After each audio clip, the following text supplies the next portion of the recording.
नमस्कार मित्रांनो, आज आपण कुठे आलेलो आहोत तर आज आपण आहोत नाशिक या ठिकाणी। माझी बहीण आहे स्वाती, ती नाशिकला असते आणि बऱ्याच दिवसांपासून तिची तब्येत बरी नव्हती आणि म्हणून तिला भेटण्याचा योग खरं म्हणजे 3 महिन्यानंतर आता आलेला आहे। आणि मग दिवाळीच्या सुट्ट्यानंतर आम्ही तिला भेटावयास नाशिकला गेलो होतो आणि मग नाशिक म्हटल्यानंतर नाशिकचा परिसर हा अतिशय निसर्गरम्य आहे, अतिशय सुंदर हा परिसर आहे। सर्वांना ज्ञात आहे की मागील मे महिन्यापासून आपल्या महाराष्ट्रामध्ये भरपूर पाऊस पडतोय आणि संपूर्ण सृष्टी ही हिरवा शालू पांघरल्यासारखी अतिशय सुंदर दिसते आणि म्हणून हा सुंदर परिसर पाहण्यासाठी आम्ही नाशिकचा परिसर पाहण्यासाठी बाहेर निघालेलो आहोत। माझी बहीण आहे, माझ्या दोन्ही कन्या आहेत, माझ्या बहिणीची मुलगी, मुलगा आणि आमचे खजिने सर या ठिकाणी ड्रायव्हिंग करतायत कारण आमच्या भाऊजींना खरं म्हणजे कंपनीतून आज सुट्टी नाही आहे आणि म्हणून ते आज आमच्यासोबत येऊ शकले नाही।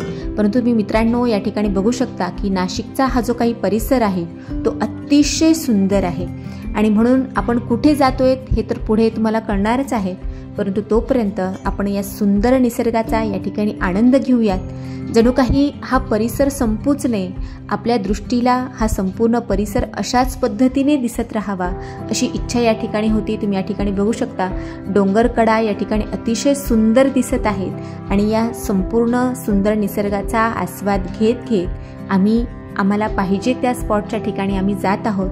तुम्हाला पुढे कळणारच आहे की मित्रांनो अनेक दिवसांपासून आपला रेनबो चॅनलवर आम्ही असे लॉंग व्हिडिओ काही टाकलेलेच नाही आहेत। बऱ्याच कालावधीनंतर हा व्हिडिओ आम्ही टाकत आहोत। परीक्षा होत्या प्रथम सत्र, त्यानंतर दिवाळीची तयारी होती आणि त्या अनेक कारणांमुळे हा असा लॉंग व्हिडिओ काही टाकता आला नाही, परंतु हा निसर्गरम्य परिसर तुम्हाला दाखवावा या उद्देशाने आज पुन्हा एकदा हा लॉंग व्हिडिओ या ठिकाणी करत आहे। आपण निसर्गाचा आनंद घेत आपल्याला ज्या ठिकाणी जायचं आहे त्या ठिकाणी आपण जात आहोत। मित्रांनो मला असं वाटतं हे क्षेत्र आम्ही ज्या ठिकाणी जात आहोत बहुतांश ते कुणाला माहीत नसावं, कारण अगदी डोंगर कपाऱ्यांमध्ये अगदी शांत वातावरणामध्ये हे परिसर आहे। तुम्ही या ठिकाणी बघू शकता आपल्याला ज्या ठिकाणी जायचे आपण आलेलो आहोत नाशिक या ठिकाणी श्रींची तपोभूमी म्हणजे संतश्रेष्ठ गजानन महाराजांची तपोभूमी असलेला हा परिसर आहे।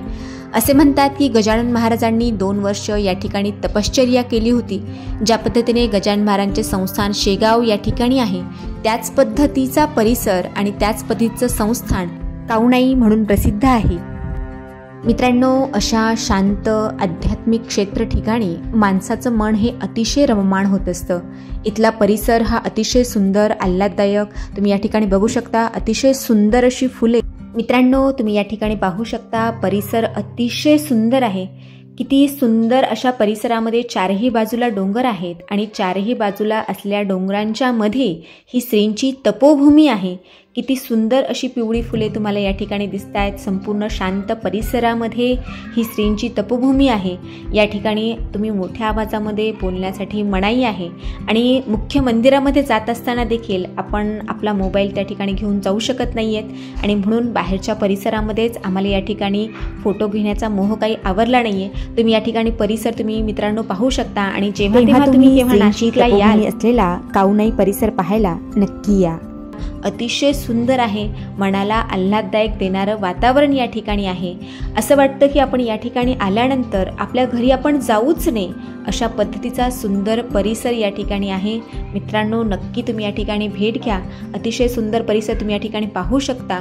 ज्या पद्धतीने शेगावचं गजानन महाराजांचं संस्थान आहे त्याच पद्धतीचं संस्थान हे या ठिकाणी तुम्ही नाशिकला पाहू शकता। याच ठिकाणापासून त्र्यंबकेश्वर अगदी 20 किलोमीटरच्या अंतरावर आहे आणि याच ठिकाणापासून 1 किलोमीटर अंतरावर एक कपिलधारक क्षेत्र नावाचं एक तीर्थक्षेत्र आहे। ते तीर्थक्षेत्र देखील अतिशय सुंदर आहे।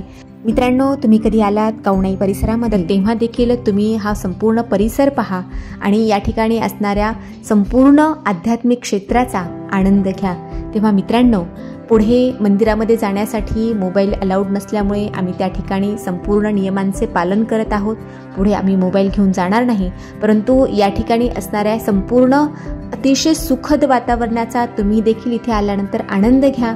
आमचा व्हिडिओ मात्र तुम्ही संपूर्ण पहा। हा परिसर तुम्हाला कसा वाटला हे कमेंट करून नक्की सांगा। आणि मित्रांनो या आध्यात्मिक क्षेत्रामध्ये आल्यानंतर तुम्हाला सुंदर अशा प्रसादाची व्यवस्था देखील करण्यात आलेली आहे। तेव्हा मित्रांनो तुम्ही नक्कीच नाशिकच्या परिसरामध्ये या कावणाई परिसराचा आनंद घ्या। तुम्हाला आमचा व्हिडिओ कसा वाटला कमेंट बॉक्समध्ये नक्की सांगा, परंतु व्हिडिओ मात्र शेवटपर्यंत नक्की पहा. पुन्हा भेटूयात पुढच्या व्हिडिओमध्ये. तोपर्यंत धन्यवाद.